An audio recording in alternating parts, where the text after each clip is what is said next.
وحشتوني قد كده.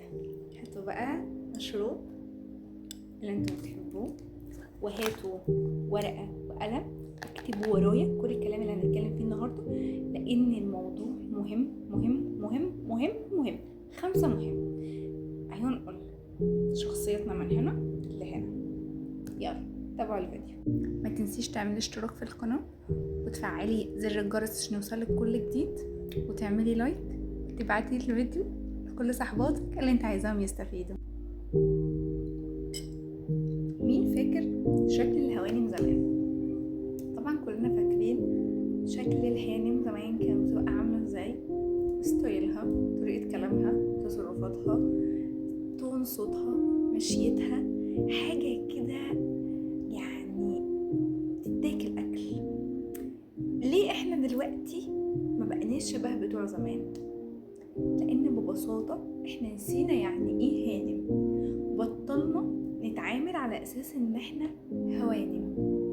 انا هانم وانتي هانم، انتي احسن واحلى هانم في الدنيا.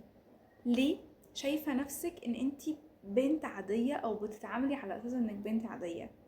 زمان الهوانم كان ليهم كده اتيكيت وذوق في الكلام وتون صوت معين وطريقه ماشيه معينه وطريقه لبس معينه. الطبقه الفقيره كانت هي اللي دايما طريقه كلامها يعني سوري متخلفة، مش ألطف حاجة، ألفاظ، صوت عالي، ماشية متبهرجة، وضع مش لطيف. فكان دايما في فرق شاسع بين الطبقة بتاعت الهوانم وبين الطبقة اللي هي وضعها مش قد كده. طيب ايه اللي جاب ده لهنا؟ اللي جاب ده لهنا ان احنا محتاجين نفتكر ان لازم نرجع هوانم تاني.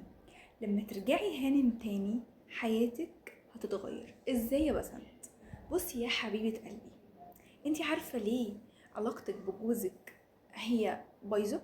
عارفة ليه علاقتك بصحابك يعني في الضياع؟ عارفة ليه انتي مش مالية مركزك ومش مش عاملة ليكي مكانة؟ لان ببساطة ما بتتعامليش على اساس انك هانم. بقينا بنتعامل بسرسجية، بقينا بنتعامل في لبسنا ان احنا اولاد اكتر، بقينا بنتعامل ان احنا شارب اكتر، بقينا بنتعامل ان احنا مش محتاجين حد، احنا اقوياء، احنا. فبالتالي كله ده عمل فواصل. ليه يا حبيبتي؟ ليه انتي مثلا كبنت ما تطلبيش مساعدة؟ ليه مثلا انتي كبنت ما ينفعش تلبسي لبس ليدي كده وبنويتي وتبقي I'm just girl؟ ليه؟ ايه المشكلة؟ ايه المشكلة لما اتعامل على اساس ان انا بنت هانم؟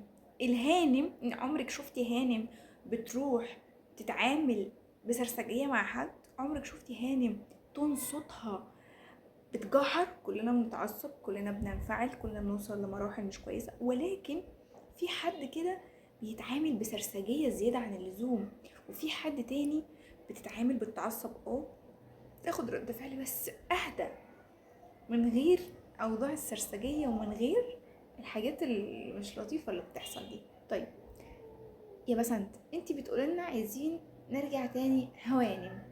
ازاي ارجع هانم تاني؟ وده موضوع الفيديو، ازاي تبقي هانم. تابعي الفيديو، اكتبي الخطوات اللي انا هقولها كلها بالظبط، بس اهم حاجة ورقة وقلم، لان هتتوهي في الخطوات اللي انا بقولها لو ما كتبتش ورايا. اولا التغيير الداخلي. بصي يا حبيبة قلبي، التغيير دايما بيبدأ من جوه مش من بره بس، والتغيير الداخلي فيها نقطتين. اول نقطة، هاتي ورقة وقلم واكتبي انا عايزة ابقى ايه، انا عايزة ابقى هانم شكلي ازاي، هادية، مشيتي شكلها ايه، طريقة كلامي شكله ايه، رد فعلي شكله ايه، تصرفاتي شكلها ايه، لما اجي اخد حقي من حد اخده ازاي وبشكل ازاي. طيب تاني حاجة، ابدأي احترمي نفسك. لما تحترمي نفسك وتبقى من جوه كده انا هانم، انا ليا قيمة وانا راقية وليا حق ان الكل يحترمني، الناس هتحس بده، فبالتالي هتحترمك اجبارا عنها وبدون حتى ما انتي تطلبي. انتي مجرد بس ما هتحسسيهم بده وانتي تبقي مقتنعة بيه من جواكي، الكل هيتعامل معاكي على اساس انك هانم وست الهوانم كمان. طيب، تاني حاجة، اسلوبك وطريقة كلامك.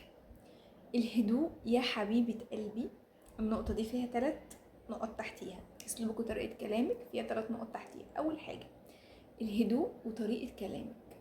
الهدوء يا حبيبة قلبي صفة من صفات الهوانم. الهانم كان ليها وضعها وطريقة كلام معينة.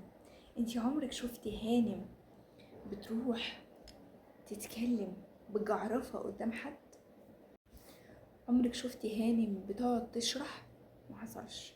عمرك شفتي هانم بتقعد تبرر لصاحبتها ولحبيبها ومش عارفة مين؟ ما حصلش. الهانم بتقعد كده والكل بيجي بخدمتها. الهانم بتقعد بكل هدوء ورزانة وبتبدأ تتكلم كلام بالمختصر.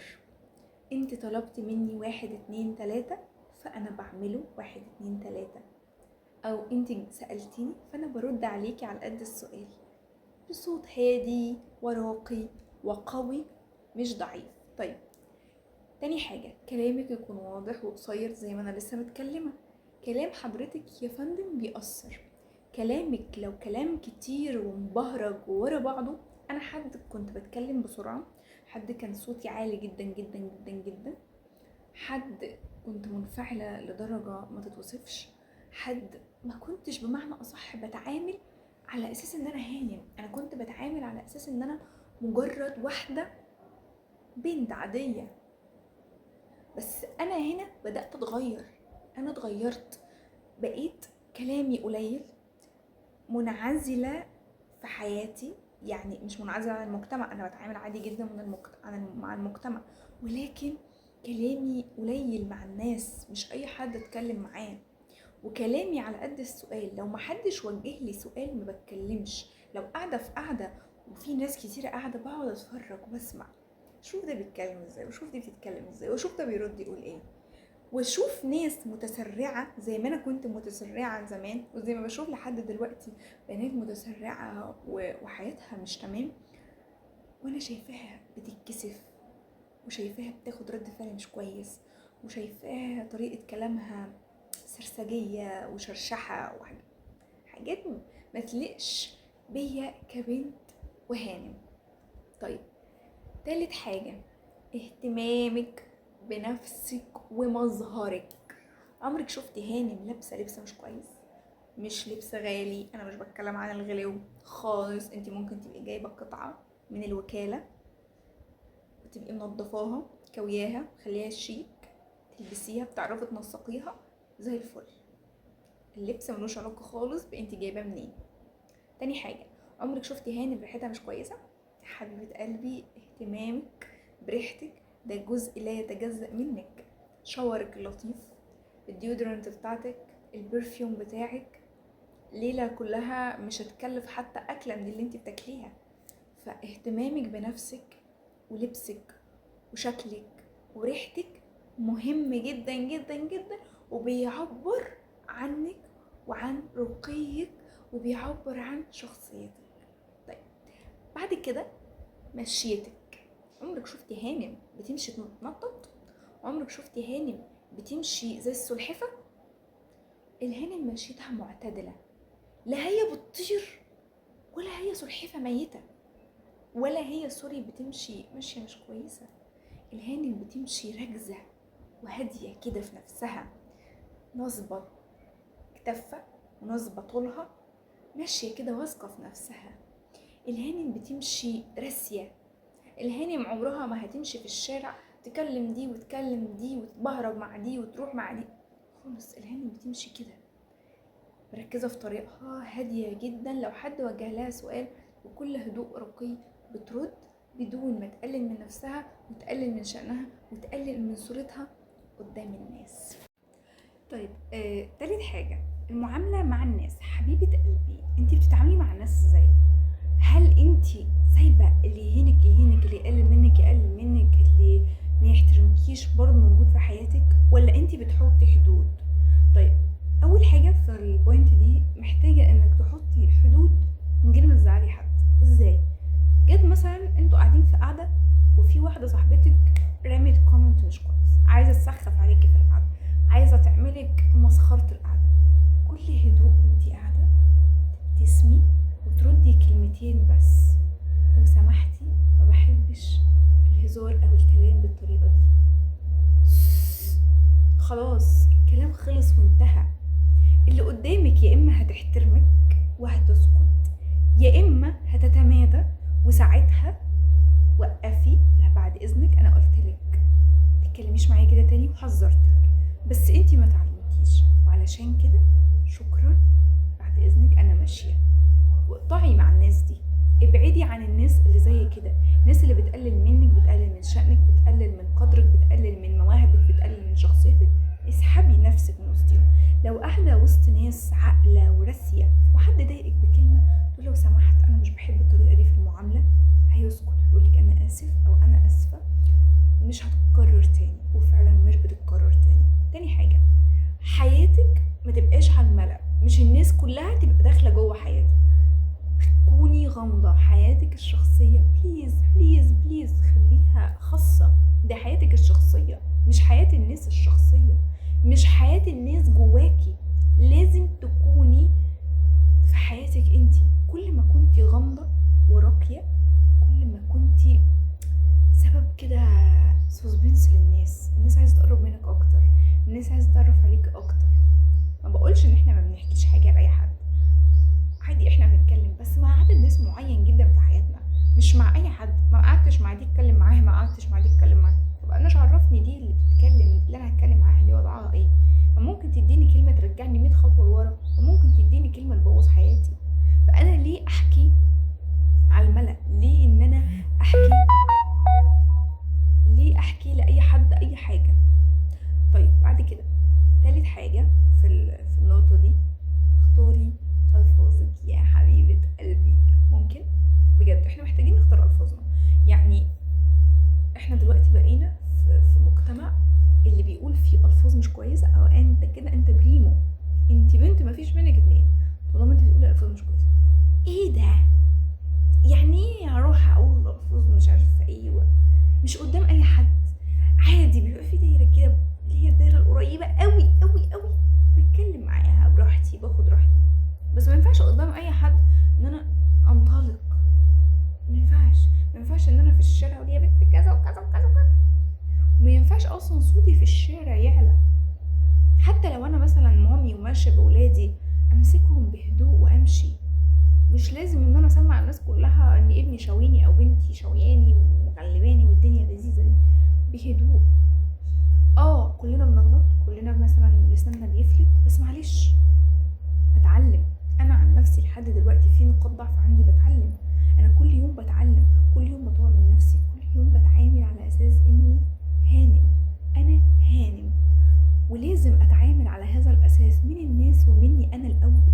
اعامل نفسي على اساس ان انا هانم، والناس مجبره ساعتها هتعاملني على اساس ان انا هانم. طيب اخر حاجه حبيبه قلبي، الاستمراريه.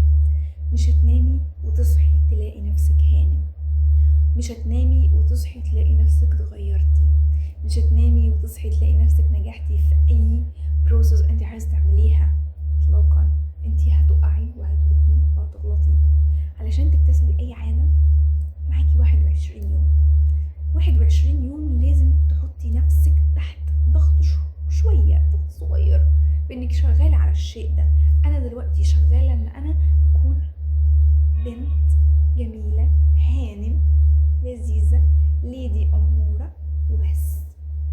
بعد مثلا فتره ال21 يوم دول، فانا خلاص دلوقتي بدات العادات تكتسب، اطورها واضيف عاده جديده، اطورها واضيف عاده جديده. ده في حد ذاته نجاح. استمرارك على الشيء ده نجاح. ولكن انك عايزه في يوم وليله الحاجه تبقى بسرعه، لا شكرا، الفيديو ده مش ليكي، ومش محتاجه تكملي، ومش محتاجه انك تسمعيني اصلا. ولو عامله لي فولو ما تعمليش فولو، الغي الفولو بتاعك خلاص، شكرا على كده، انت كده زي الفل، انت كده زي الفل.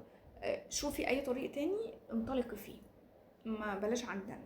شوفي حد هيدوس لك على زرار يغير لك حياتك في يوم وليله، انت تبقي تمام معاه، اتفضلي روحي.